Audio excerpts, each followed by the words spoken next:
You know, I've learned there are two types of fans when it comes to music. They've got the pre-Twitter fans and the post-Twitter fans. And when it comes to Kanye West, man, it's just never more of an example.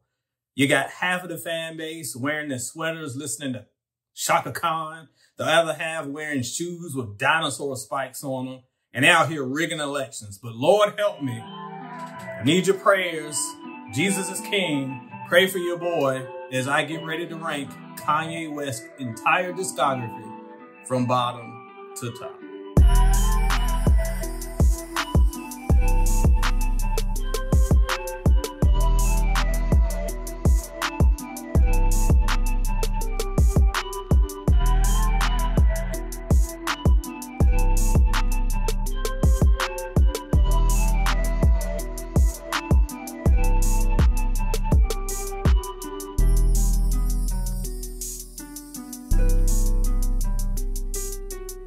What up, players? I'm back yet again, and thank you for joining me for yet another edition of the Soul in Stereo sessions here on YouTube. If you're new here, you know the score. Be sure to like, be sure to subscribe, be sure to hit all those good buttons, and then when the video is done, give your boy a share. Show your man some love. It takes a lot of work to get this in, and I appreciate the love we've gotten so far in these videos that we produce. So, thanks for joining us. We're going to get into it yet again. So yes, today we are talking about one of the most divisive artists in music today, Kanye West. And when it comes to Kanye, we got some really high highs. And man, when them lows are low, they're low. But you come to me for the honesty and the truth, so I'm going to break it down for you today. And I know how it is. I know the stands will be out in force, but we welcome them. Just come on in, y'all. Just try to behave. I know you won't. Let's try to behave. And also, our own producer, the man who makes the magic here on the sessions, D. Roth, one of the biggest Kanye fans I know. I'm sure D. Roth will have something to say as this video goes on.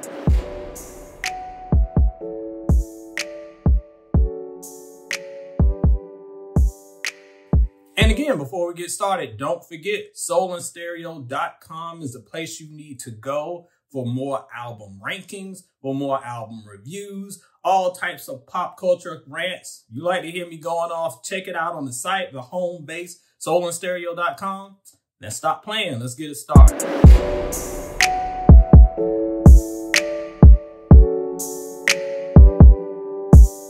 Coming in at number 13. Dead last. Jesus is King. Jesus is King. I'm sorry, Lord. Listen, I understand that everybody has a faith walk. And by this, I am not discrediting Kanye's faith in any way, shape, or form. But what I will discredit with this album is its just inherent sloppiness. This album is one that should have really resonated when you think of Kanye's humble beginnings. When you think about Jesus Walks and how he was able to tell his story on his debut album and tie faith into it, this isn't new. So this should be well-worn ground for Kanye. To have an entirely gospel-centric album should have worked. But it didn't. Spent half the time talking about Chick-fil-A. You know what this reminds me of? It reminds me of when you were in church and the kid goes up to sing. And we all know the child can't sing, but the elders of the church say, go on, baby, go on, let them use you, let the Lord use you, baby. I feel like this. We are telling them, let them use you, Kanye, but it's not very good. With a little more time and effort, this could have been something special, but you don't get props just for using the Lord's name in vain. We got to do better.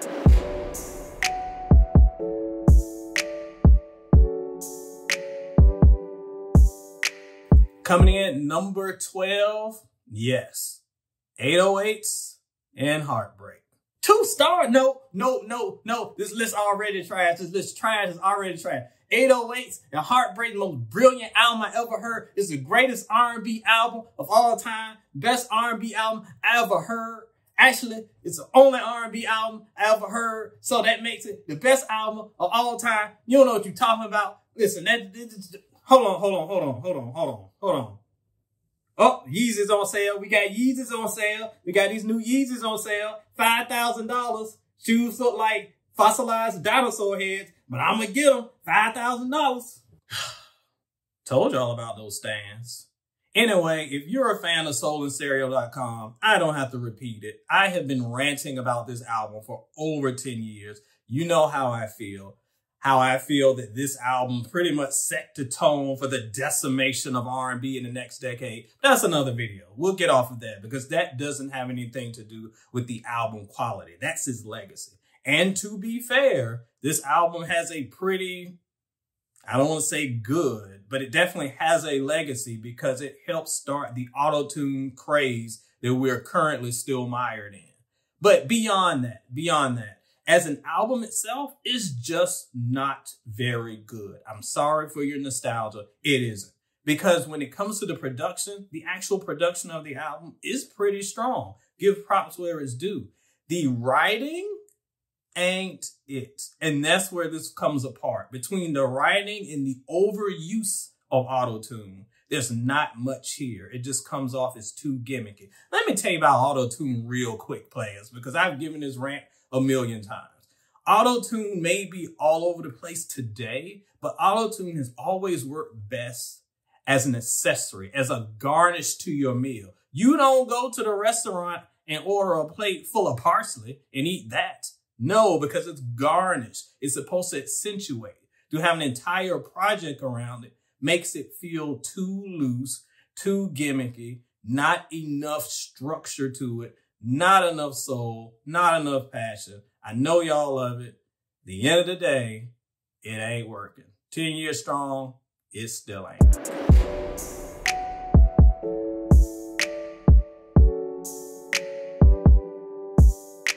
Coming in at number 11 is the album simply known as Ye. You remember back in the good old days of 2018 when Kanye was hiding in a bunker in Wyoming, just making albums left and right?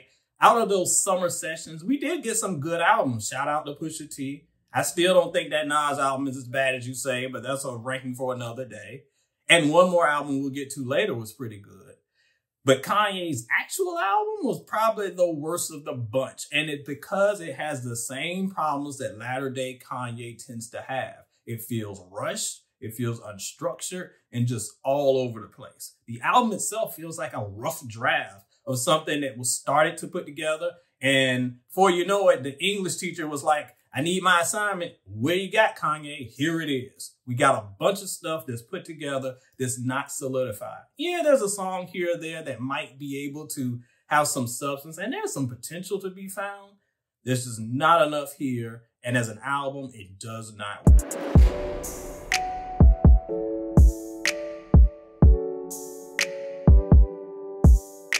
Coming in at number 10 is the most recent album, Donda. And by far, this is the most frustrating album on the list. I'll tell you why. Because this should have been a great album.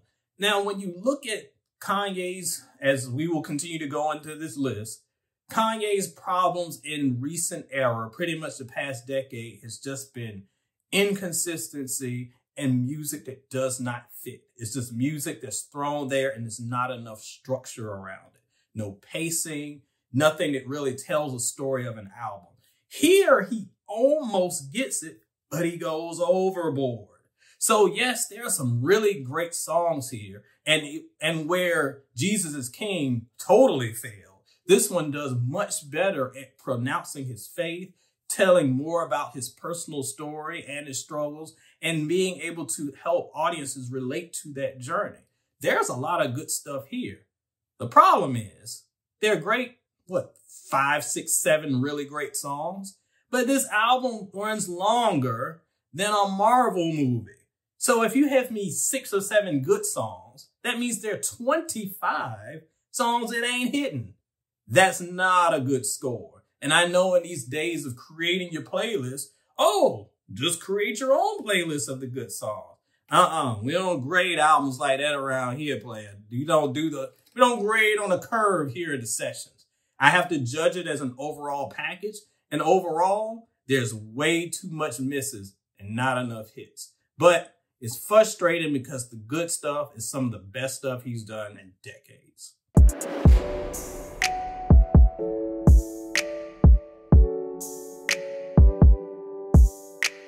Coming in at number 9 is The Life of Pablo. And looking back, this is the first time we started to see cracks in Kanye's armor. Again, I know you're tired of hearing it. I'm tired of saying it. Kanye has really lost his consistency over the past years. And this is the album where we first saw that. Now, half the album, specifically the second half, is really solid. And it gives us a glimpse of the good old days, whether it's Real Friends or No More Parties in LA.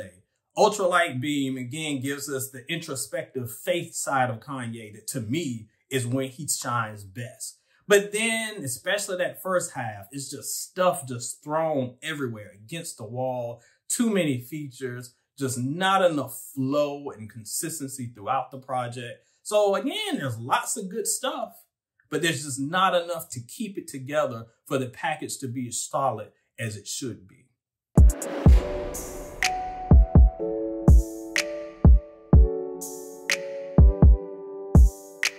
Coming in at number 8 is Yeezus. Again, probably the most divisive album in Kanye's discography. Some people absolutely adore it, think it's a work of art.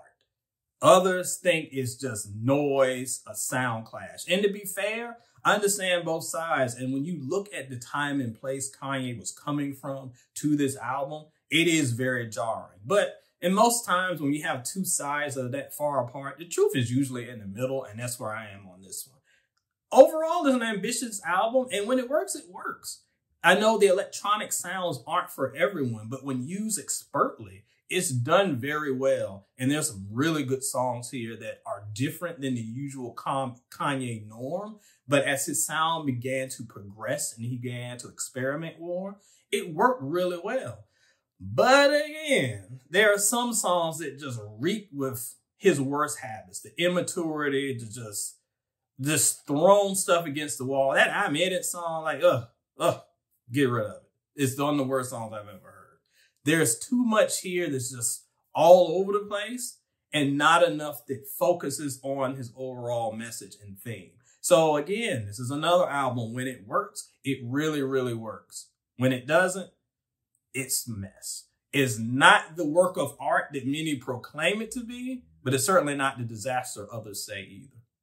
3.5 stars for Yeezus. Man, this list trash. This list trash. I don't care what you say. You ain't qualified to talk about Kanye. This list is trash. He told us he was a god, and you going against what God told us. He said he was a god. All my followers, they know what's up. I got 7 of them, but how many followers you got? How many you got? I know you got that blue check. You probably bought that blue check. My 7 followers more real. You don't know what you're talking about.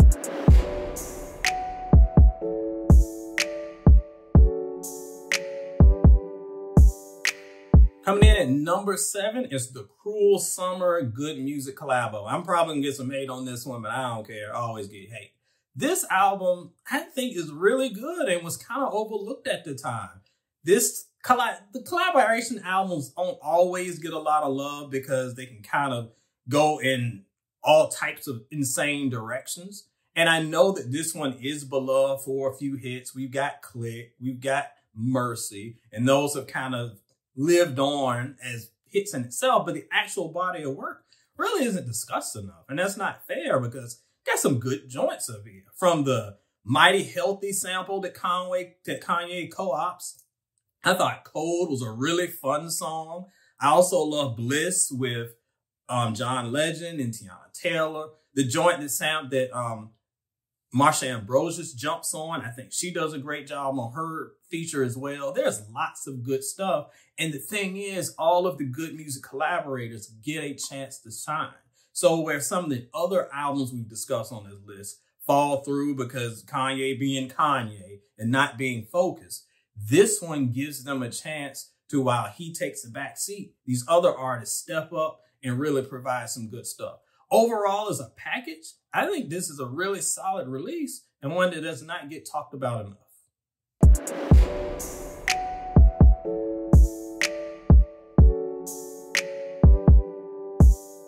right, we're rolling in at number 6, and this time it's Kids See Ghosts with Kanye and Kid Cudi.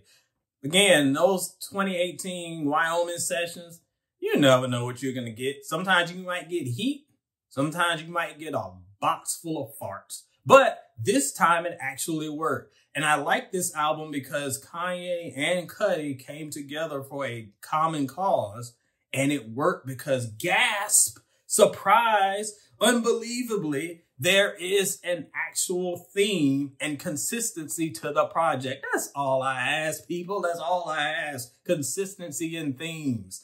They are able to speak about their struggles with mental health, telling their journey, and helping other listeners along the way. Along with that, we got some consistent production, some underrated tracks, and we had 2 artists who, honestly, I'm not the biggest Kid Cudi fan, and if you can't tell from this list, Latter Day Kanye is not my favorite, but together they were able to find common ground and a sense of purpose, and to provide an album that really, I think, could really help people who were going through their struggles. It only takes a little bit of forethought, some foresight, and just common ground to get an album this solid together. It's one that's never talked about, but overall, it may be Kanye's most underrated work to date.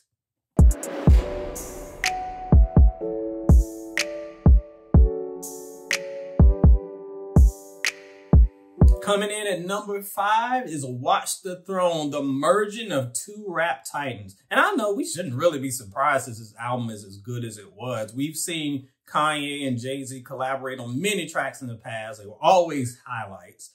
But Big Brother and Little Brother proved to have a lot of chemistry, and that permeated throughout this album. The thing that I loved about it, though, because going into it, I expected it to be the Jay-Z show. As much as many of you love Kanye, let's be real. Kanye is not Rock Him with the bars.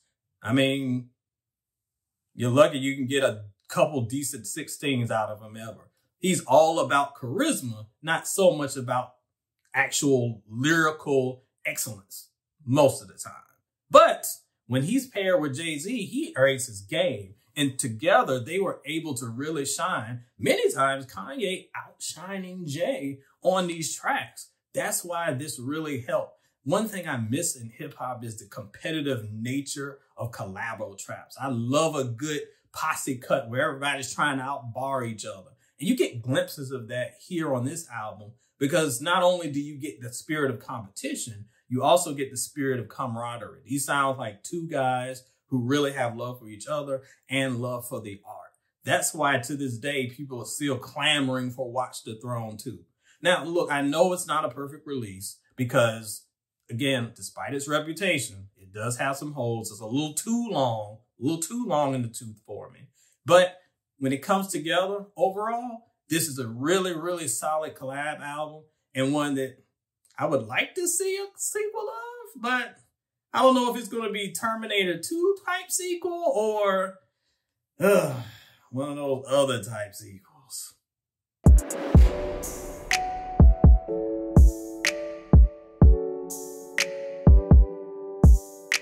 All right, and coming in at number 4 is Graduation, the end of the teddy bear era for Kanye West Day One fans. And this album really hits home because it had a slightly different sound than its 2 predecessors. This one, I feel like, is a little bit more mellow, a little bit more understated. But again, the chemistry between Kanye and his production and his guests work really well here. The production, again, A1 because Kanye is still at his peak when it comes to that. And I love that the themes just hit really hard. Kanye's everyman approach to these early albums is what really garnered his early fan base, and that is really prevalent here. This is the first album, though, where we got a little bit of that annoying, immature Kanye. You know the songs.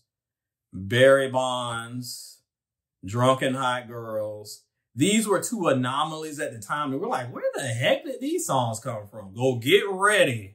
Because those will be pretty much all he's going to be releasing for the next 10 years. But even those kind of anomalies pull the album down a little bit. As an overall package, No, it doesn't really stop the momentum that much. This is pretty much the last time we got classic Kanye, and it's one reason why it's still kind of held closely to those who were with him riding from day one. Now, don't forget, before we get into our top 3, if you haven't already, hit like, hit subscribe, and the buttons are down here somewhere, I don't know. Make sure you do that. Show your boy some love. And remember, if you love these album rankings, if you love album reviews, if you want to hear more about these type of discussions, I mean, we even go into movies, we even go into relationships. Visit soulandstereo.com today. Got your hookup for all of those. Love to have the conversations and love to have you as part of them.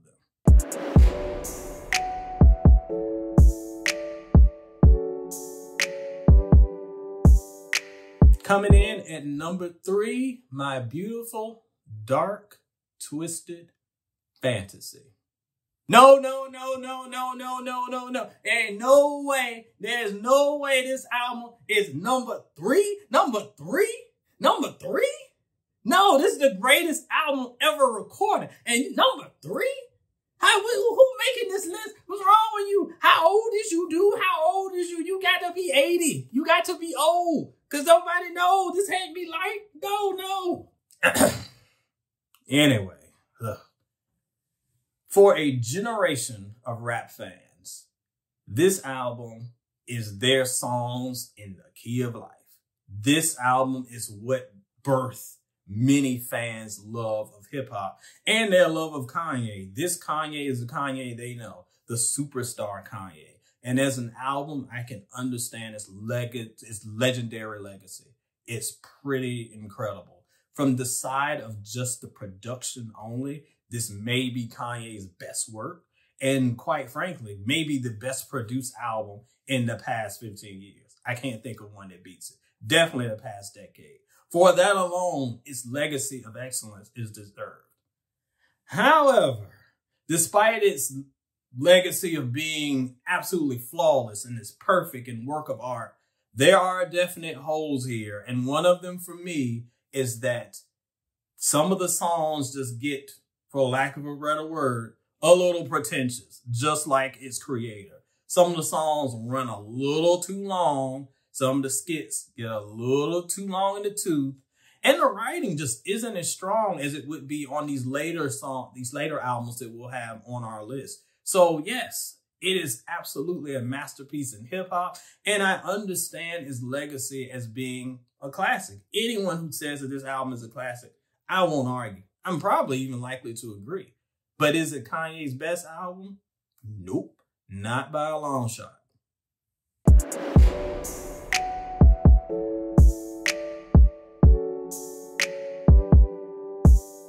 Coming in at number 2 is Late Registration. How do you come off of an album as big as Kanye's debut and kind of avoid that sophomore jinx? Well, this is how you do it. You do an album that kind of harkens to it a little bit, but progresses the sound a little bit further. I kind of describe this one as being the equivalent of taking kind of a Sundance film and moving it to blockbuster territory. It has the spirit of the original, but everything gets ratcheted up to another level. And again, the thing that really works for it to me is that we get so many elements of the storytelling and the everyman appeal,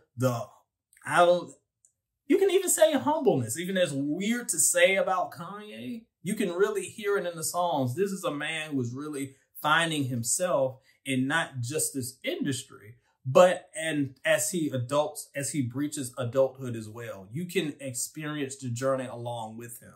And even though he hadn't reached the bombastic superstar level yet, he still had every bit of the swag and confidence and that cockiness that made Kanye himself. These songs from front to back are full of hits. And again, the thing that always cements it for me for a great album is the album cuts itself. When you have a song like We Major, it doesn't have a video, it was not on radio, but it's almost better than anything else that was presented, you know you have a solid piece of work. This album has very few holes. Again, it just runs a little bit too long for me, sort of a bit like Dark Fantasy. Just cut that length a little bit down and we could get it almost up to the Pantheon. But for what it is, Absolute masterful.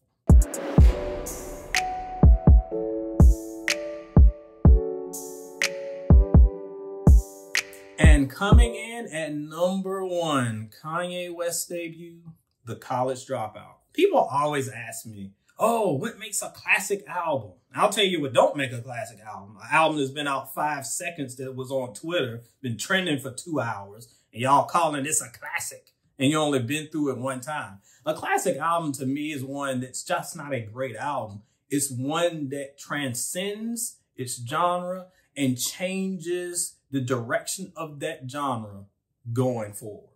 And that's what this album did. You did not hear any Chipmunk soul samples before this album.